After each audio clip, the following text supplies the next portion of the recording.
Hello students, welcome to Sangeeta संगमकर्स channel. आज हम देखेंगे सीबीएसई कक्षा 10वीं पाठ क्रमांक 7 की कथा। पाठ का नाम है सौहार्दम प्रकृतेः शोभा। इसका मतलब है मिलजुल कर रहने से ही प्रकृति की शोभा बढ़ती है। The beauty of the nature is in the harmony. ये नाट्यांश शुरू होता है जंगल के दृश्य से। जंगल में शुद्ध पानी से बहती हुई एक नदी है। नदी के पास पेड़ के नीचे एक शेर आराम से विश्राम कर रहा है और तभी एक बंदर आता है और उस शेर की पूंछ को घुमाता है, मरोड़ता है। शेर गुस्से से दौड़ता है, बंदर के पीछे दौड़ता है, लेकिन बंदर तो बंदर है, वो तो पेड़ पे चढ़ जाता है। ऐसे ही ये बंदर बार बार उस शेर को परेशान करता है, बार बार उसकी पूंछ खींचता है और पेड़ पे चढ़ जाता है। क्रोधित शेर इधर उधर दौड़ता है, जोर जोर से गर्जना करता है, लेकिन कोई फायदा नहीं, कुछ भी नहीं कर पाता है। शेर की हालत देखकर सारे पेड़ पे बैठे हुए बंदर जोर जोर से हंसने लगते हैं। बंदर तो बंदर, पेड़ पे बैठे हुए बाकी सारे पक्षी भी जोर जोर से हंसते हंसते चहकते हैं। गुस्से से बिलबिलाता शेर गरज के पूछता है, अरे मैं वनराज हूँ वनराज, क्या तुमको मुझसे डर नहीं लगता? सब मिलकर मुझे कब से परेशान करते जा रहे हो, आखिर क्यों सता रहे हो मुझको? बंदर बोलता है, लो कर लो बात, ये लो हमारे राजा जी, जो खुद ही अपनी रक्षा नहीं कर पाते, वो हमारी क्या रक्षा करेंगे और इनसे क्यों डरेंगे हम। दूसरी बात ये है कि राजा जी राजा का कर्तव्य रहता है कि वो प्रजा का रक्षण करता है, लेकिन आप तो रक्षक नहीं हो, आप तो भक्षक हो, भक्षक। तभी दूसरा बंदर भी बोल पड़ता है, अरे जो पीड़ित लोगों की रक्षा नहीं कर सकता वो कहाँ का राजा, वो तो राजा नहीं यमराज होता है, यमराज। कौवा बीच में बोल पड़ता है, अरे बिल्कुल सही बात कही जी, इनको छोड़ दो, मुझे वनराज बना दो, मैं वनराज बनने के लिए बिल्कुल योग्य हूँ। कोयल बीच में आ गई। कोयल ने कहा, आहा, बड़ा आया वनराज। हाँ? का करने के सिवा और कुछ आता है क्या? काला कलोटा, ना रूप ना रंग, सिर्फ गंदगी को खाते रहता है और तू राजा बनेगा? कौवे ने जवाब दिया, जिनका खुद का रंग काला हो वो दूसरों को काला नहीं कहते हैं। बकवास बंद करो, अगर मेरा रंग काला है तो तुम्हारा रंग कौन सा गोरा है रे? हमारी सत्य प्रियता पूरी दुनिया में, पूरे जगत पे मशहूर है, तुम्हें पता नहीं क्या? झूठ बोले कौवा काटे। हमारा परिश्रम, हमारी एकता जगत प्रसिद्ध है। जो विद्यार्थी हमको आदर्श मानकर जागरूकता से पढ़ाई करते हैं वही आदर्श विद्यार्थी कहलाते हैं। कोयल बोलती है, बस बस बस, कितनी आत्म प्रशंसा करोगे? तुम कुछ भी कह लो, लेकिन वसंत ऋतु में कोयल का महत्व दुनिया जानती है। कौवा काला कोयल काली, दोनों में क्या भेद? वसंत आए कोयल गाए और कौवा करता है खेद। कौवे ने पलटवार किया, अरे परावलंबी, अगर मैं तेरी संतति को नहीं पालता तो कहाँ से रहेंगी कोयल? मत भूलो, मेरी दया से ही तुम जीवित हो और मेरी दया के कारण ही तुम्हारा वंश चलता है। इसीलिए मैं ही दयावान पक्षी सम्राट और जंगल का राजा कौवा हूँ। तालियां। कौवे का ये भाषण चलते हुए वहाँ से एक हाथी गुजरता है, वो भी वहाँ पे आ जाता है। वो कहता है, मैं विशालकाय, बलशाली, पराक्रमी गजराज हूँ। सिंह और बाकी वन्य पशु भी मुझसे डरते हैं। मैं किसी भी परेशान करने वाले प्राणी को सूंड से पीट पीट कर मार डालूंगा और सबकी रक्षा करूंगा, तो मैं ही वनराज बनने के लिए योग्य हूँ। बंदर कहता है, अच्छा बच्चों जी, ये बात है, ठीक है, देख लो फिर। और ऐसा कहकर उसकी पूंछ खींचता है और पेड़ पे चढ़ जाता है।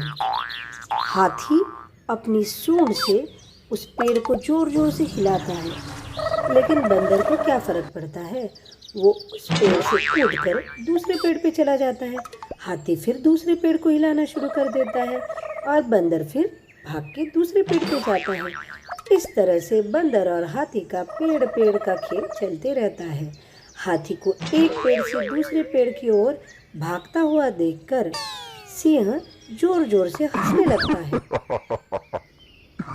अरे हाथी भाई, इन बंदरों ने मुझे भी ऐसे ही तंग किया है। बंदर बोलता है, देख लिया ना आप सब लोगों ने, हाथी और शेर जैसे भयंकर प्राणियों को भी हम हरा सकते हैं, और हमें इतना सामर्थ्य है कि हम बाकी सारी प्राणियों की, पक्षियों की रक्षा कर सकते हैं।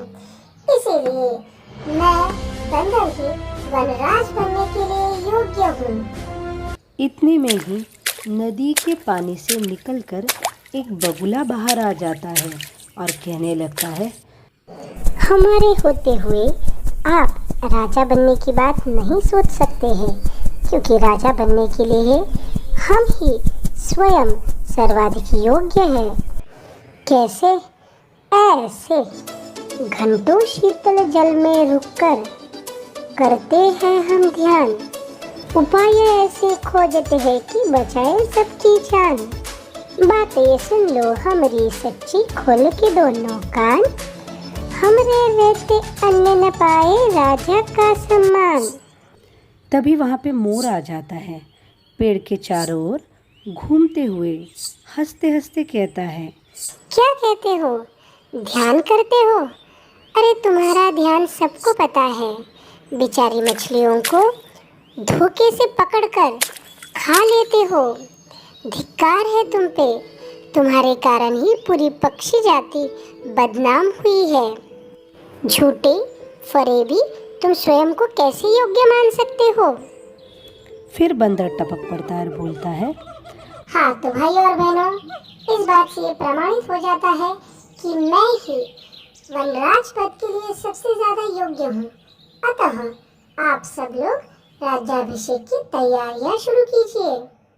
मोर फिर से बोलता है, अरे बंदर जी, जरा चुप भी बैठिए, तनिक सुनिए तो। सोचिए, मेरे सर पे स्वयं विधाता ने शिखा बनाकर मुझे पक्षी सम्राट बनाया हुआ है। आप विधाता के निर्णय को अमान्य नहीं कर सकते हैं, और इसीलिए मुझे वनराज के रूप में स्वीकार कर लीजिए।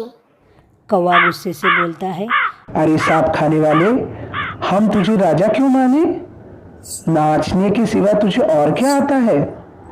मोर बोलता है, मेरा नृत्य तो प्रकृति की आराधना है।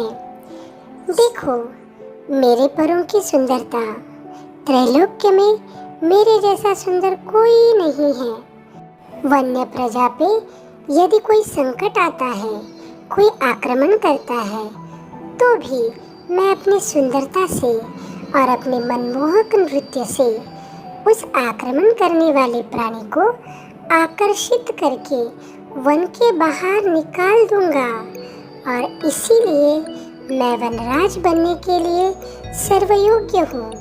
तो आप मुझे वनराज के पद में स्वीकार कीजिए। मोर की बातें सुनकर पानी पीने के लिए आए हुए बाघ और चीता भी वहाँ पे आ जाते हैं और बोलते हैं, अरे क्या हमें अच्छा चुनाव करवाए क्या? अरे हम दोनों भी तो योग्य हैं राजा बनने के लिए। हम दोनों में से आप जिसे मर्जी चाहे चुनो, हम पे चलेगा। आखिर we are the best friends. शेर बोलता है, अरे चुप बैठो रे, तुम दोनों भी मेरे जैसे ही हो रे। हम सब भक्षक है रे, रक्षक नहीं है रे। मांसाहारी राजा इनको नहीं चाहिए रे बाबा। बगुला बोला, राजा जी, बहुत सारा धन्यवाद। बहुत समय तक राजा रह के बोल दी सच्ची बात, निस्संशय ही सत्ता होगी अब पक्षी कुल के हाथ। सारे पक्षी एक साथ बोलते हैं, हाँ बिल्कुल सही, बिल्कुल सही। अब पक्षियों का ही राजा बनना चाहिए। जंगल का राजा यानी सिर्फ पक्षी बनेगा।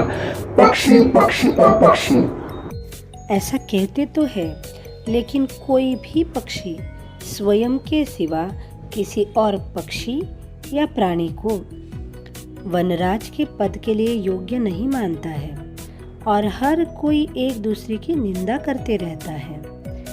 तभी वो सब लोग पेड़ पे बैठे हुए उल्लू को देखते हैं और सोचते हैं, अरे ये उल्लू सही है, ये तो खुद की बड़ाई भी नहीं करता है, खुद की प्रशंसा भी नहीं करता है। चलो इसको राजा बना देते हैं और इसी का राज्याभिषेक करते हैं। सब इस बात को मान भी जाते हैं और राज्याभिषेक की तैयारी करने के लिए सामग्री साधन लाने के लिए निकलते रहते हैं। तभी कौवा जोर जोर से हंसता है और बोलता है, उल्लू को राजा बना रहे हो? मैं कह देता हूँ, ये बिल्कुल भी अनुचित बात है। मोर, हंस, कोयल, तोता, सारस, इतने सारे सुंदर सुंदर पक्षी रहते हुए दिन में सोने वाले भयंकर मुख वाले को तुम राजा बना रहे हो? पूरा दिन तो ये सिर्फ सोता ही रहता है, तो रक्षा कब करेगा? सुनो जरा, दिखे भयंकर गुस्सेला और निर्दयी इसका शील। दिखे भयंकर गुस्सेला और निर्दयी इसका शील। उल्लू को इस राजा करके क्या होगा हासिल?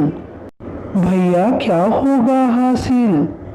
उसी समय प्रकृति माता प्रवेश करती है और कहती है, अरे जीव जंतु, आप सब मेरी ही संतान हो, क्यों आपस में कलह कर रहे हो? वास्तव में सारे जीव एक दूसरे पे निर्भर है। सभी प्राणी बोलते हैं, हाँ ये बात तो ठीक कह रही है यार, लेकिन आप हैं कौन? प्रकृति माता बताती है, मैं हूँ आपकी माता। आप सब मुझे बहुत प्रिय हो।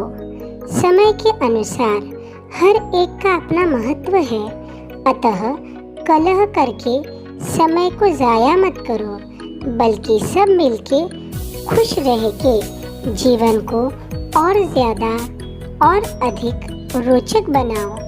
कहते हैं राजा बनने के लिए कुछ योग्यता रहना जरूरी है। वो क्या है?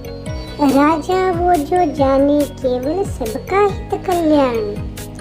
राजा के जीवन में ना हो निजी स्वार्थ का स्थान। तुम सब लोग तो स्वार्थवश झगड़ रहे हो और एक दूसरे की सिर्फ कमियां गिनवा रहे हो, खुद की प्रशंसा कर रहे हो।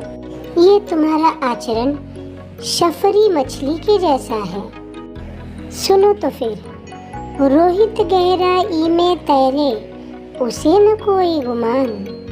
शफरी इतने से पानी में, खुद के गर्दन तान। तुम सब लोग रोहित मछली के जैसा गर्वहीन बनकर जियो। शफरी के जैसा गर्व से उन्मत्त नहीं होना। सबका मुख्य उद्देश्य रहना चाहिए वन की सुरक्षा और वन में रहने वाले सारे प्राणियों की सुरक्षा। ये बात सुनकर सारे प्राणी प्रकृति माता को प्रणाम करते हैं और दृढ़ संकल्प से ये गीत गाते हैं। कलह परस्पर करे हमेशा सब जीवों की हानि। लाभ निहित है सहजीवन में, बातें हमने मानी। हाँ बातें हमने मानी। इस तरह से प्रकृति माता के उपदेश से सारे वन्य जीव स्वार्थ को त्याग कर जंगल की और स्वयं की भलाई के लिए मिलजुल कर रहते हैं। नाटककार को मानवों में भी ऐसा सौहार्द अपेक्षित है। इस पाठ के विस्तारित स्पष्टीकरण के लिए देखते रहिए आगे की videos. Thanks for watching this video. Do like, share, subscribe and don't forget to comment.